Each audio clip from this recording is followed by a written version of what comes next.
तपाईहरुले पनि यस्तै भिडियो बनाउन सक्नुहुन्छ। कसरी आज म तपाईलाई यस भिडियोमा सिकाउँछु। त्यसको लागि तपाईको मनमा भएको क्यापकट एप्लिकेसनलाई ओपन गर्नु होला। ओपन गरिसकेपछि माथि हेर्न सक्नुहुन्छ प्लसको साइन छ। प्लसको साइनमा क्लिक गर्नुभन्दा अगाडि यदि तपाई हाम्रो च्यानलमा नयाँ हुनुहुन्छ, फर्स्ट टाइम हेर्दै हुनुहुन्छ भने सब्स्क्राइब गरेर बेल आइकन थिच्न नबिर्सिनु होला। अब साथीहरु प्लसको साइनमा क्लिक गर्नु होला। प्लसको साइनमा क्लिक गरिसकेपछि फोटोज भन्ने अप्सन छ, यसमा क्लिक गर्नु होला। यसमा क्लिक गरिसकेपछि अब तपाईले 22 वटा फोटो सिलेक्ट गर्नुपर्ने हुन्छ।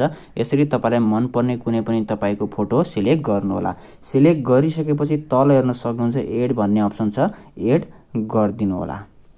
अब साथीहरु हेर्न सक्नुहुन्छ एड गरिसकेपछि तपाईको फोटोहरु यसरी आउनेछ। तपाई लास्टमा जानु होला। लास्टमा गइसकेपछि यहाँ इन्डिङ भन्ने छ, यसमा क्लिक गर्नु होला र डिलिट गर्दिनु होला। किनभने साथीहरु तपाईको भिडियोको लास्टमा क्यापकट भनेर आउँछ, त्यसैले पहिले नै डिलिट गर्दिनु होला। अब साथीहरु अगाडि आउनु होला। अगाडि आइसकेपछि यसरी तपाईले फोटोलाई क्लिक गरेर हरेक फोटोको तपाईले जुम बढाउनु पर्ने हुन्छ।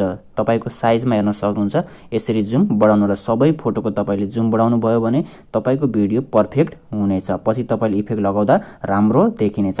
अब साथीहरु तपाईले फोटोको सेकेन्ड मिलाउनु पर्ने हुन्छ। फोटोको सेकेन्ड मिलाउनको लागि यसरी फोटोमा क्लिक गर्नु होला।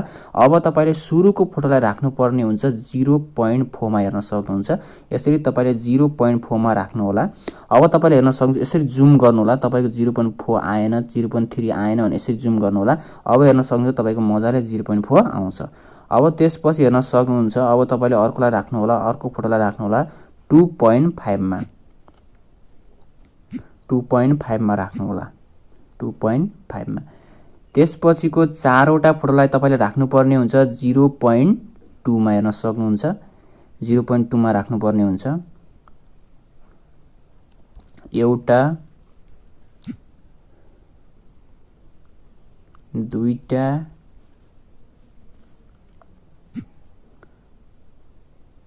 तीनटा, चारवटा फोटोलाई तपाईले 0.2 मा राख्नु होला।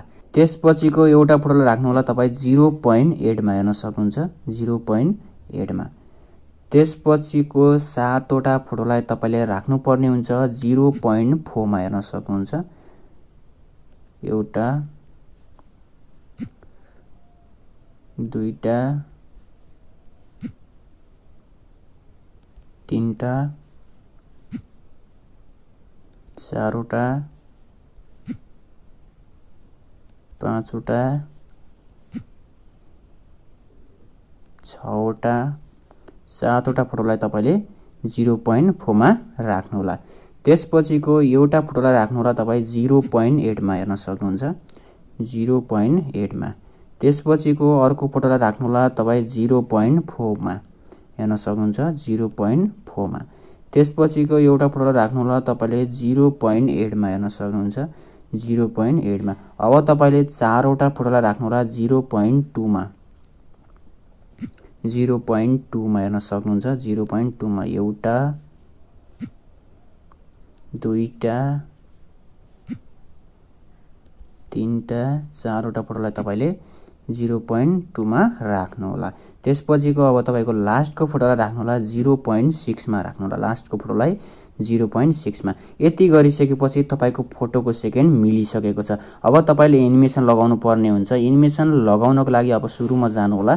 सुरुमा गइसकेपछि अब तपाईले एनिमेसन लगाउनको लागि सुरुको फोटोमा क्लिक गर्नु होला। क्लिक गरिसकेपछि एनिमेसन भन्ने अप्सन छ, यसमा क्लिक गर्नु होला। यसमा क्लिक गरिसकेपछि यहाँ हेर्न सक्नुहुन्छ तपाईको कोम्बो भन्ने अप्सन छ, यसमा क्लिक गर्नु होला। यसमा क्लिक गरिसकेपछि हल्का पछाडी जानु होला। पछाडी गइसकेपछि तपाईको एउटा इफेक्ट छ, हेर्न सक्नुहुन्छ पेन्डुलम 1 र पेन्डुलम 2 छ। अब तपाईले हरेक फोटोमा सुरुमा पेन्डुलम 1, त्यसपछि पेन्डुलम 2 हेर्न सक्नुहुन्छ। त्यसपछि अर्को फोटोमा क्लिक गर्नु होला पेन्डुलम 1, फेरि अर्को फोटोमा क्लिक गर्नु होला पेन्डुलम 2, अर्को फोटोमा क्लिक गर्नु होला पेन्डुलम 1, अर्को फोटोमा क्लिक गर्नु होला पेन्डुलम 2, अर्को फोटोमा क्लिक गर्नु होला पेन्डुलम 1, अर्को फोटोमा क्लिक गर्नु होला पेन्डुलम 2, अर्को फोटोमा क्लिक गर्नु होला पेन्डुलम 1। यस्तै गर्दै तपाईले लास्टसम्म राख्नु होला। पेन्डुलम 1, पेन्डुलम 2 गर्दै तपाईले लास्टसम्म राख्नु होला। हेर्न सक्नुहुन्छ यसरी तपाईले हरेक फोटोलाई पेन्डुलम 1, पेन्डुलम 2 गर्दै लास्टसम्म राख्दिनु होला। हेर्न सक्नुहुन्छ यसरी तपाईले हरेक फोटोलाई यसरी नै राख्नु होला। पेन्डुलम 1, पेन्डुलम 2, पेन्डुलम 1, पेन्डुलम 2 गर्दै हेर्न सक्नुहुन्छ।